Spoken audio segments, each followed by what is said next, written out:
निराकार मन, जो निराकार को परमात्मा कह देते हैं, जो मन को खुली छूट दे देते हैं कि कभी मन को नहीं दुखाना चाहिए।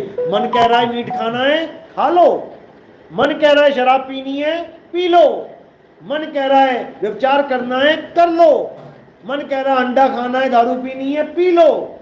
मन को दुखी मत करो, मन को रोको मत। ऐसे भी गुरु बैठे हुए हैं, ऐसे भी गुरु बैठे हुए हैं और वो निराकार को ही परमात्मा घोषित कर देते हैं। ऐसे गुरुओं से सावधान। जो गुरु ये कहते हैं कि दूसरे के खान पान पे हमें कुछ नहीं बोलना चाहिए, क्यों नहीं बोलना चाहिए? हमारा कोई भाई है और वो बकरे खा रहा है तो हमें उसको जगाना चाहिए कि भाई तू बकरे खा रहा है, इसका हिसाब तुझे देना पड़ेगा, तेरा नुकसान है इसमें। अब कोई कहे बकरे तो शरीर खा रहा है, आत्मा थोड़ी नहीं खा रही है, तो डंडे भी शरीर को ही पड़ेंगे, आत्मा को थोड़ी नहीं पड़ेंगे। तो कत्ल भी शरीर का ही होगा, आत्मा का थोड़ा नहीं होगा। तो कर दो कत्ल किसी का, किसी को मार दो।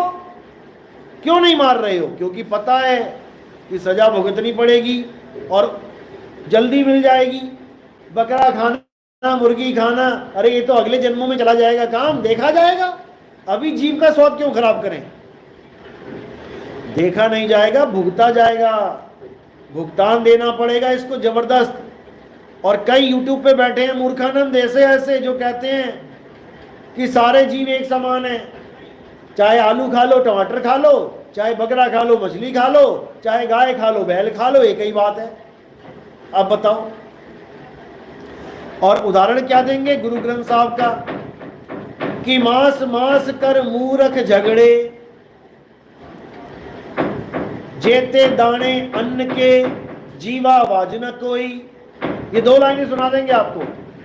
कहेंगे मांस मांस कर मूरख झगड़े, यानी जो मूर्ख है वो मांस मांस करके झगड़ा करते हैं कि तू मांसाहारी है, तू नरकों में जाएगा। ऐसा नहीं है, कोई नरकों में नहीं जाएगा, ऐसा बोलते हैं वो लोग। और जेते दाने अन्न के जीवा वाजना कोई, ये बता के कहते हैं कि देखो अन्न में भी जीव है। आप अन्न खा रहे हो तो जीव हत्या कर रहे हो, हम मुर्गा खा रहे हैं तो जीव हत्या कर रहे हैं, तो आप भी जीव हत्या कर रहे हो, हम भी जीव हत्या कर रहे हैं, तो इसमें पाप और पुण्य कहाँ है? ऐसे ऐसे धुरंधर बैठे हैं, ऐसे ऐसे लोग बैठे हैं भरमाने के लिए। लेकिन भरमना नहीं है, अच्छी तरह समझना है। जेते दाने अन्न के जीवा वाजना कोई, बिल्कुल सही बाणी लिखी है। ये समझाया जा रहा है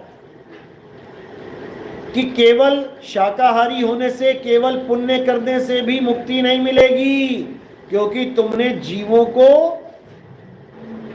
कत्ल किया है। क्योंकि दाने में भी तो है जीव, भिंडी गोभी में भी तो है जीव, उसका हिसाब कौन देगा?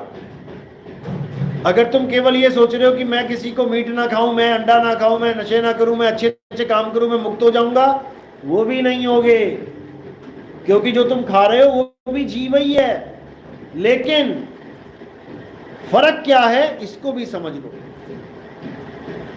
आपने एक भिंडी तोड़ी या आपने एक टमाटर तोड़ा, आपने गाजर मूली उखाड़ी और खा गए। अब बताओ आप पे केस लगेगा क्या? कोई आप पे केस लगा सकता है क्या कि भाई इसने आज के दिन में 5 गाजरें खा ली, इस पे 5 जीवों के कत्ल का केस लगाया जाता है।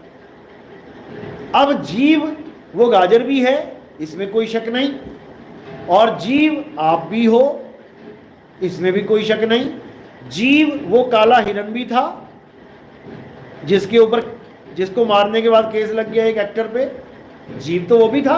और जीव मुर्गा भी है, और जीव गाय भी है, और जीव काला नाग भी है, और जीव शेर चीते भी हैं, और जीव मोर भी है। तुम जरा टाइगर को गोली मार के दिखाओ,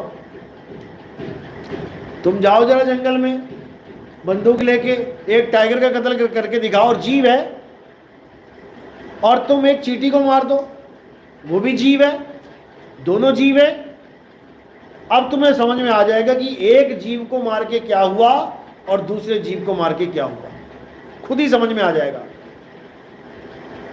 टाइगर को मारना गैर कानूनी है, इंसान को मारना गैर कानूनी है, समझे?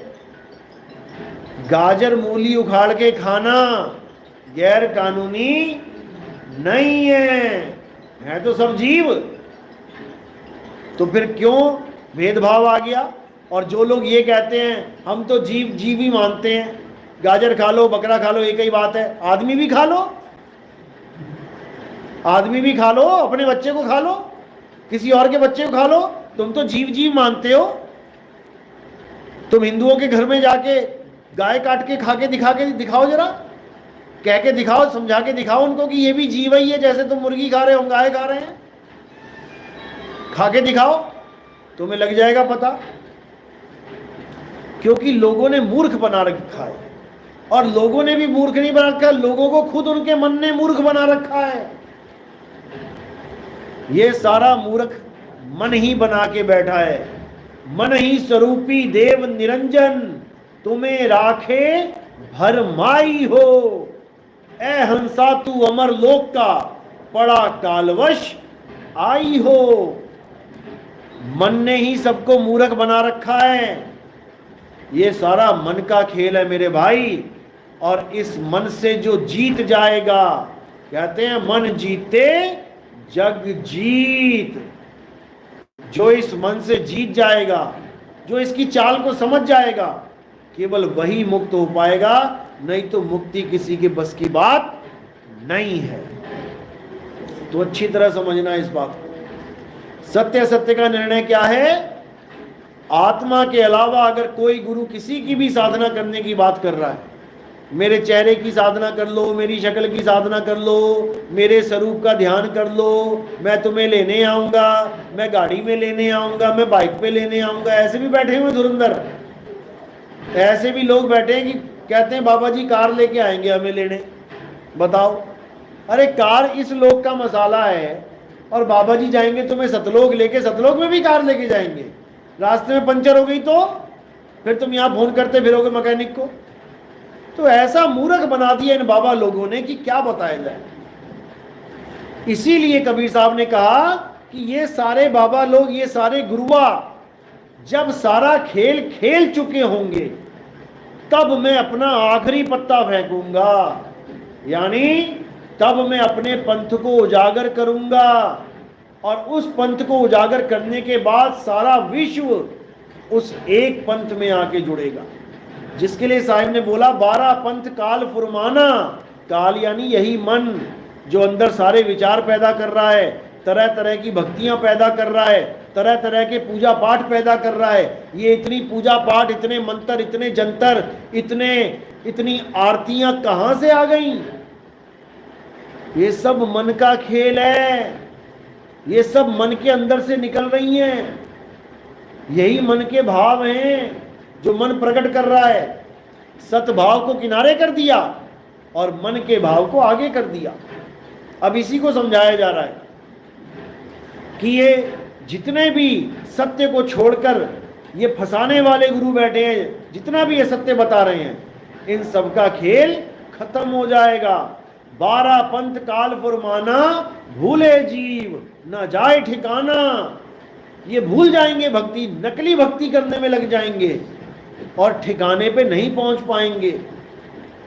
तो कहते 13वें पंथ हम ही चले आए और सब पंथ मेट के एक पंथ चलाएं। यानी मैं ही ज्ञान रूप में गुरु बन के आऊंगा और उस ज्ञान के द्वारा सारे विश्व को एक कर दूंगा। कई लोग मजाक उड़ाते हैं, लो ये करेंगे एक। सारी दुनिया पागल है क्या जो तुम्हें मान लेगी? जब मोहम्मद साहब प्रचार करते थे तब भी दुनिया यही कहती थी, ये करेंगे एक। जब ईसा मसीह प्रचार करते थे तब भी ये दुनिया कहती थी, ले ये करेगा एक। तो आज आधी दुनिया उसी मोहम्मद साहब को मानती है और आधी दुनिया उसी ईसा मसीह को मानती है, जिसको लोग नहीं मानते थे, उनका विरोध करते थे, उनको सूली पे चढ़ा दिया। मोहम्मद साहब के ऊपर गंदगी फेंक देते थे, पत्थर भी फेंके। नानक साहब को कितनी गालियां दी, पत्थर फेंके गए, डंडे मारे गए, भगाया गया उनको गांव से।